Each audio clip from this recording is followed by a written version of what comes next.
Welcome to Money and Mantras, the podcast where science meets spirituality and practical action meets intentional living. I'm Bob, that's Vipin. Today we're diving into one of the most overlooked forms of wealth, your emotional energy. Every day you're investing your attention somewhere, be it into this, that, or the other thing, into worry or possibility, into fear or opportunity, into distractions or your dreams. Today, we're exploring how emotional energy fuels your mindset, why focus is your greatest superpower, and how combining intentional mantras with emotional awareness can help you to create the life that you actually want. Life is good. Trying to get fired up for this week coming up. I think it's going to be a big week. I don't know why, but I just feel like it's going to be a big week. So I'm looking forward to it.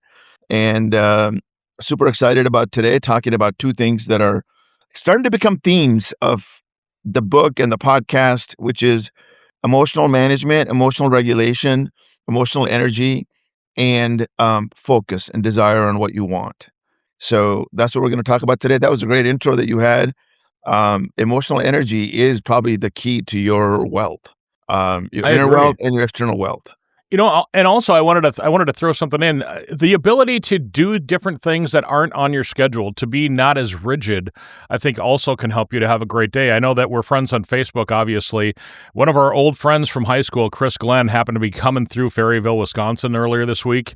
And I just happened to see that he was driving through. I texted him. We spent the afternoon together. And so, I dropped what I was doing and kind of switched courses in the middle. And just having the opportunity or having the mindset to switch on a dime, Vipin can change your day, can change your life, can change the trajectory of the way that things are going for you. You know, there's a lot of wisdom in that. And there's a lot of wisdom in that because we think the shortest distance between A and B is the plan that we have in a straight line. But it's not true.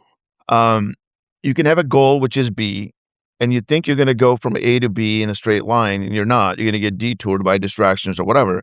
But you may realize that the ultimate goal is not B, it's C, and you can bypass B by just having that one change, one catalyst that you meet, that you think about, that you reach out to, and it can change the trajectory of the whole thing. I want to use an example of a friend of mine, a mentor of mine. About 2.5 years ago, I saw this guy wearing a New York Giants hat. And one of my good friends that I play golf with, and is a good friend of mine, he's a Giants fan, and the Giants are sucking every year. And I said to the guy at the gym, an older gentleman, I said, "Hey, feel sorry for you that the Giants are, playing the way they are. I've got a good friend who's a big Giants fan, and I feel sorry for him as well. Every week you guys get crushed." He's like, "Yeah, I'm used to it. I'm from New York," and blah, blah, blah. And that was the start of our friendship. Before the book came into being, before my talk about the podcast and all of this stuff. And here we are, 2.5 years later, he's become an official mentor of mine. Mm-hmm. He's bringing investment opportunities for a startup that I have. And that particular conversation changed the trajectory of where I want to go. And I believe he's going to help me do amazing things. He already has changed my direction. I'll use another example of what he did for me. There was a product that I built through AI back in February. Late January, February, I built this product, and it was called Product 360. It's a product management tool for tech business people to build software, okay? And that's what I do for my day job. So I have a bunch of product managers working for me, and I was going to go to my boss and saying, "I built this tool through AI. Why don't we use it in the company?" And I thought I would get promoted or get like, "Hey, good job, Vipin, and yeah, let's use it," and blah, blah, blah. AI is really happening. And that morning, I ran into my friend, John, and I said to him, "I'm going to go present this tool that I built to my company and to my boss, the VP." And he said, No, don't do it. Don't give it away for free." Immediately, I stopped and I said, "Oh my God, this is something bigger than what I thought it was." I didn't talk to my boss about it. I worked on it on my own. One thing led to another. That product morphed into a company that I started on a healthcare software workforce automation tool. So now I have a startup that I'm working on with friends, and it's interesting that one trajectory, one conversation that morning that John had from 2 years ago that I met this guy, John. He's a retired executive worth hundreds of millions of dollars. And he essentially changed the trajectory of my career. Now, it's not happening overnight. I'm not an instant blah, blah, blah, but I have a startup going. It's an incorporated company and it's happening. It's getting customers and all that stuff is happening in that business. Mhm. So one conversation from one guy and listening to it, I was planning on giving it to my boss and hopefully I was going to get promoted. But instead, here I am launching a software as a service company. So yeah, I Right. totally agree. One conversation, doing something that's unplanned can totally make a difference in your life. Right. And you know, the crazy thing is allowing yourself to let that happen. I think that a lot of times we don't allow ourselves to let those things or to hear those voices or to hear the cues that the universe is putting out there for us to do.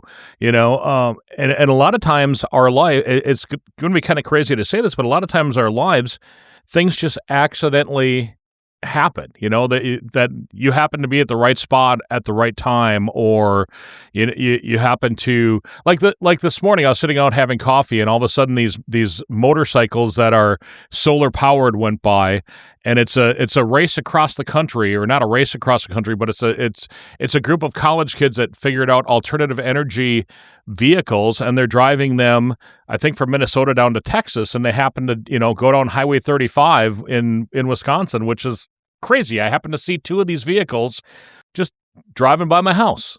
Wow. Wow. You know, just chance and circumstance, you know, just happen to be there. Yeah, I think chance and circumstance is one way to look at it.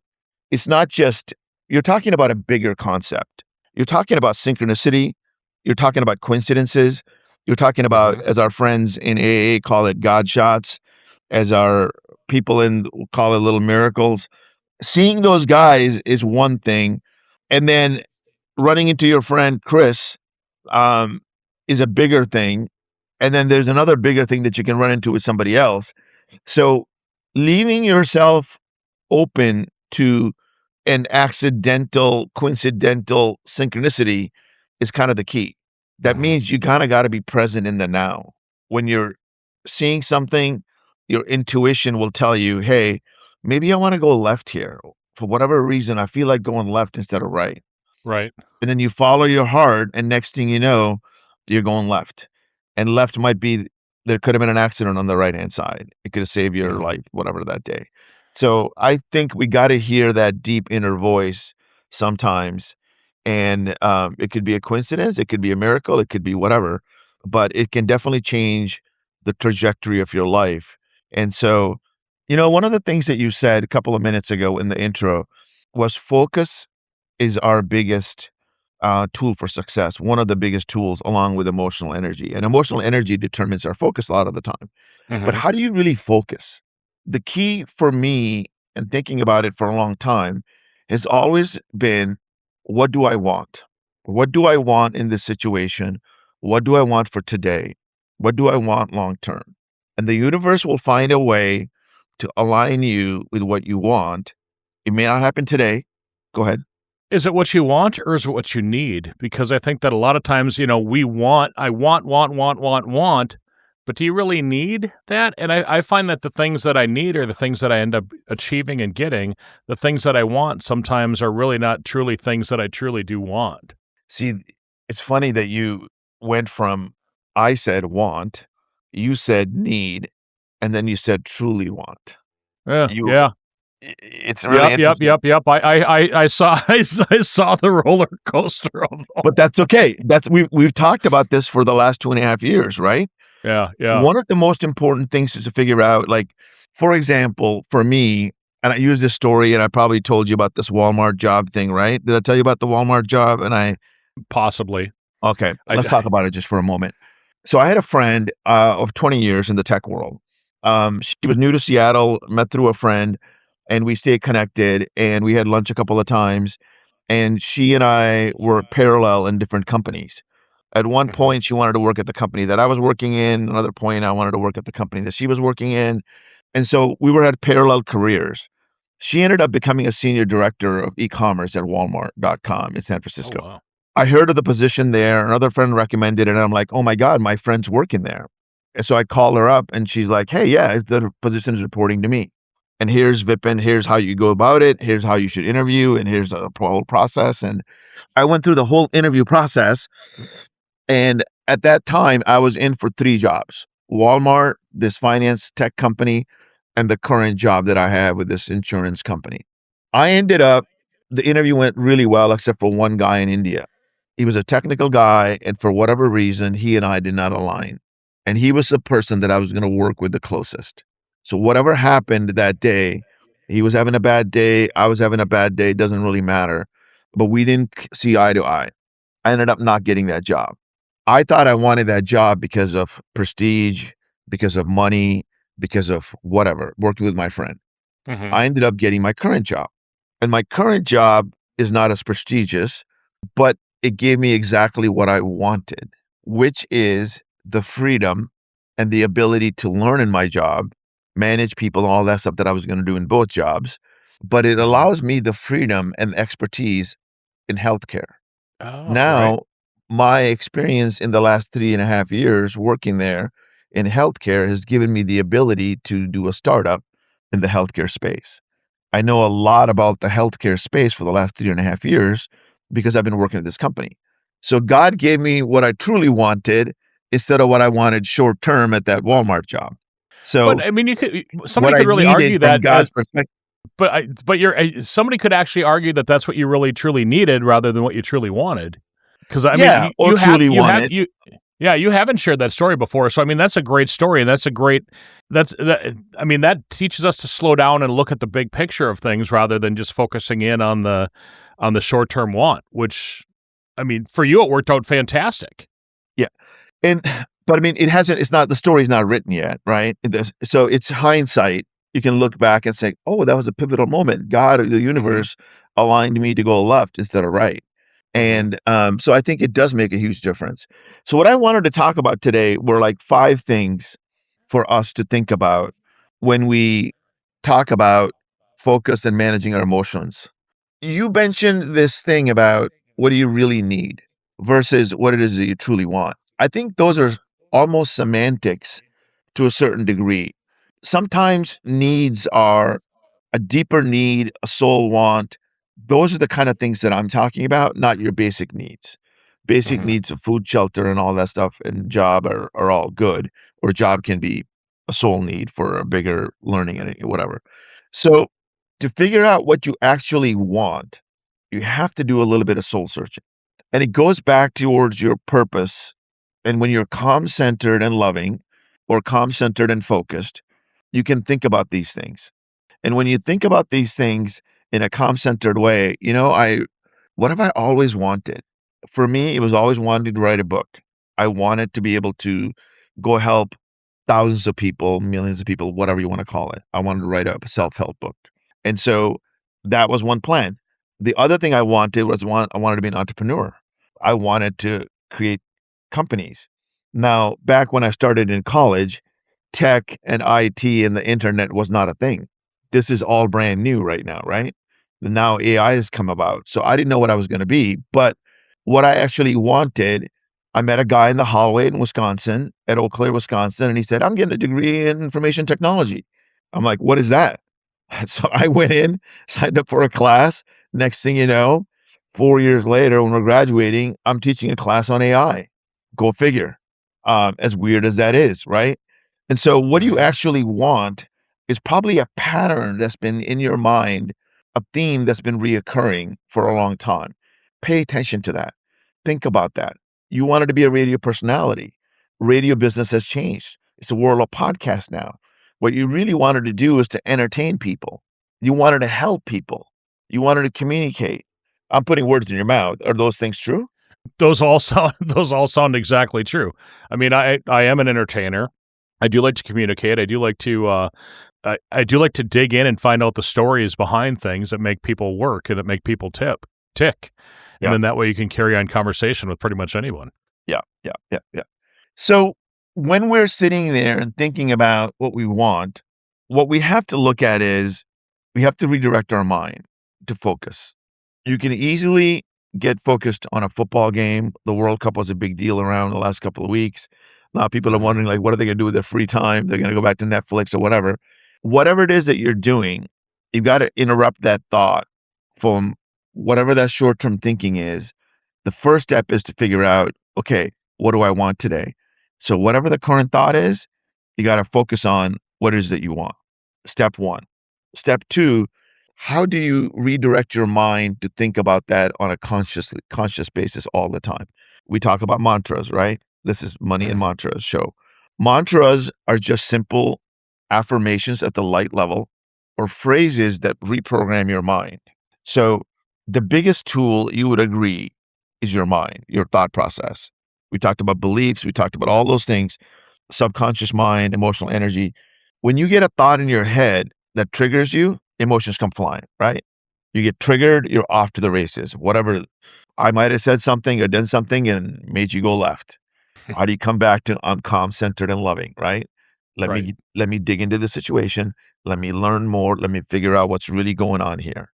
And so mantra can help you by stabilizing your nervous system by saying, okay, in this situation and right now, I'm going to be calm, centered, and focused. I'm going to focus on what I want in this situation. I'm just going to pause. I'm going to relax. I'm going to chill. I'm going to think about what I want. I want XYZ. And then you think about that. The third thing, so mantras help you with that. The third thing that really helps a lot when you're triggered or when you're feeling disfocused to control your emotions is move your body. There was a saying that, not a saying, this is a historical event. Reagan and Gorbachev, I think they were meeting in Minnesota, or Gorbachev came to Minnesota back in 91. They were negotiating a peace treaty to separate USSR and Soviet Union, and they were going to do the arms deal, and they were going to basically negotiate. And they were stuck at a bypass, and they couldn't agree on something. So Reagan asked Gorbachev to go for a walk with him. They went for a walk outside from the conference room, and they came back and they discussed what it is that they truly wanted. And they both agreed on the big level words, not words, big level ideas that they wanted to have an agreement with each other. They came back to their Mhm. partners at half an hour later, whatever it was, and said, here's the structure of a deal that we want. We both agreed to it. You guys figure out the details. So moving your body, getting outside, we've talked about this a lot, is one of the ways that you can change your emotions instantly. Music plays a big part of that too, because I know that a lot of times music can bring you emotional, but with music, you're moving your body. You get a banging song and you're moving around. You get a slow song and you're just kind of sway into it. You get a song that that invokes love. You feel that way. I mean, Yep, yep. music is a huge thing for helping you to stir emotions and to bring your focus to a different emotion. I think there are three things that are the most important in managing your or regulating your emotions. Number one, to me, is the simplest thing is to interrupt your thoughts by asking a question. Is this what I want? Mhm. Just pausing and in your head, just ask, is this what I want? Number two could be music. But when we're not listening to music, we have to consciously go out and hit the play button on Alexa and say, play AC/DC Back in Black. Let's get going here. It takes activity. It takes some sort of a decision to go to music. I listen to music every morning at the gym. Now, I used to listen to music for the whole hour. And my friend John said, maybe you want to think during that time as well. You don't want to just waste it listening to music. But I still listen to music for about half an hour every single day, about 25 to Mhm. 30 minutes. Does it depend on what exercise you're doing, or does it just Just every day I put on my headset, I listen to music. Now, okay? my wife, Jill, borrowed my headset for a whole week. Now, all my life for the last 5 years, I thought I couldn't work out without my headset. I was so used to working out with the headset and the music that I thought I couldn't, but I did it just fine. I did a lot of mantras over and over again. I occupied my mind. I controlled what I was thinking. I get restless easily. And Mhm. I immediately calmed myself down for a whole week while she used the headset, while she waited for her headset to come in. I actually worked out fine without music. So number one, I think, is interrupting your thoughts by asking a question: is this really what I want? Number two could be music. Number three is movement, just getting up, standing up, going for a 5-minute walk, 10-minute walk. So those are the kind of 3 things that I think are important. Another one that I find very useful, when I get into an emotionally charged trigger event, I don't think about gratitude. I don't think about gratefulness. Hmm. But if you think about, okay, I'm grateful for all these amazing things in my life. If you remind yourself to be grateful, you immediately change your thinking. They say that one of the easiest ways to get what you want in life is to be happy with what you have right now. It seems contradictory, seems like a paradox that you want more, but you have to be happy with, you have to be a steward of what you have already. So gratitude is another thing. So music, changing your thoughts, music, and then gratitude and moving your body, obviously. One of the hardest things that I've had to deal with in life is controlling my thoughts. And there are 3 things, Bob, that I want to get us to get back to that you and I have talked about. Controlling your thoughts is easy when you're calm, centered, and loving. Mm-hmm.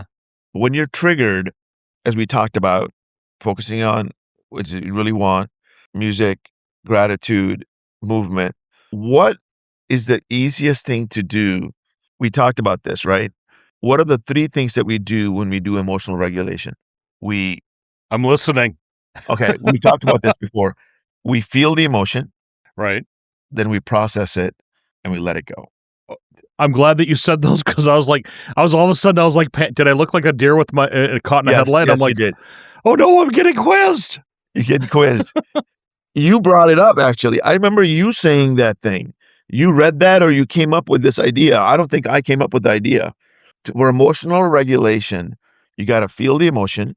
You can't control it in the sense that you just got to, if it's anger, let it come. Right. You got to feel it. Doesn't mean you got to react on it. Doesn't mean you got to, you can use an example of, I sent you a video this week. Mm-hmm. It probably had a negative reaction and you're off to the races. It was a like you flush the toilet. It was down, and that's why you know what, I responded and I let it go, and we talked about it this morning and it was all cool. But it was like, if in my old self I would have been like called you up like, what in the blankety blank, Yeah. And I'm like, no man, just relax, it's all cool, it's probably just a misunderstanding, and it ended up being a misunderstanding, but it was just one of those things. Yeah. So you felt the emotion. You didn't hide from it. It did bother you. I could sense this morning that it bothered you. You felt it. Then you processed it with me talking about it. Right. What's really going on here? What are you thinking? What happened to this situation? You dug into it. You processed it. So you felt the emotion, you processed it, and you let it go. And you ended up focusing on what you want, which is for us to grow this podcast to the level that we want to grow it to. Right. How we do that is not going to be easy. We got to figure out mechanics here and there, but we realize that we like doing this thing. So we're going to continue doing it, and we're going to optimize the process of marketing it. So whatever that means, I'll figure it out and we'll go to town with it. But you literally did 3 things. You felt the emotion, you processed it, and you let it go. Right. That is maturity, my friend. That is an example of what happens when you stay true to a principle and you build the muscle and the capability and the competence around how to regulate your emotions. And then you end up getting what you want. And same here. So I try to do that every single day. I had a situation yesterday. I went for a hike. Our dog had diarrhea. We were out in the woods on a path. He pooped on the left side of the path towards the trees, so you couldn't really see it. And my lovely wife went in with the shoes and started throwing dirt on it. And I'm like, oh, no. You're going to get your shoes all dirty. You might get poop on the shoes. And then I got to deal with that shoes on my car and the house and blah, blah, blah. I was running off with that story, right? We had a disagreement. And so what did I do? I increased my pace of walking. She slowed down her pace of walking. We gave ourselves space. I went for a longer hike because it was bothering her. Her leg was bothering her. She paused. She sat down on this bench in this park. Discovery Park, by the way, in Seattle is one of the most amazing places. If you ever get a chance, when you come out here, you're going to love it. I walked through and I actually did an extensive hike up the hill. I walked down this hill to the right of the path that we're going to do, and I was going to come back. But instead, I went down bottom of the hill, and I actually came back up this mountain hike kind of a thing, up this big hill. And I wanted to physically move myself and to kind of rattle myself to get all my emotions out. So what I did, instead of just a walk, I did an intense, it's about a 15-minute walk up this hill, maybe about 10 minutes. I walked up this hill with my dog, and that totally changed and calmed us down. I saw her, and we talked, did this thing. We walked back to the car another 15 minutes. All was good.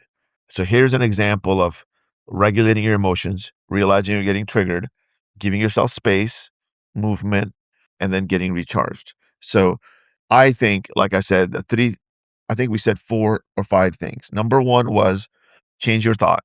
Is this what you really want? Number 2, let's get music in there. Turn on some music, whatever music you That'll like. help you to move. Yep. 3rd, move. 4th, gratitude. Gratitude is a huge, huge deal. Think about what you're grateful for in that moment, right there. Don't wait for gratitude lists at the end of the day. Do it right there. What are you grateful for?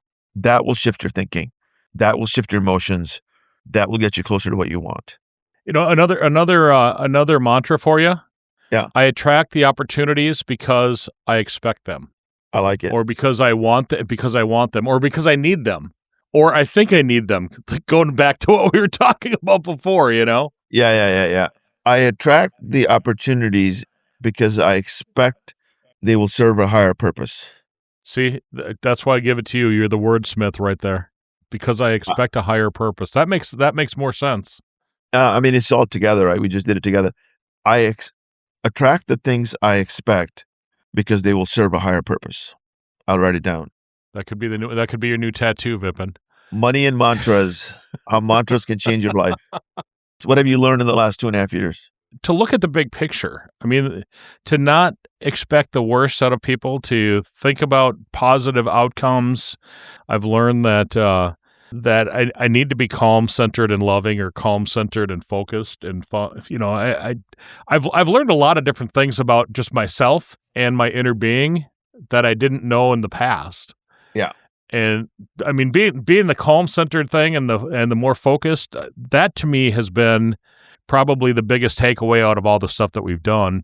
And also, I learned that it's okay not to have things not your way. Like what did Burger King used to say, have it your way. It doesn't have to be your way to be the right way. It can be somebody else's way, or it could be a different way of thinking about things. Yeah.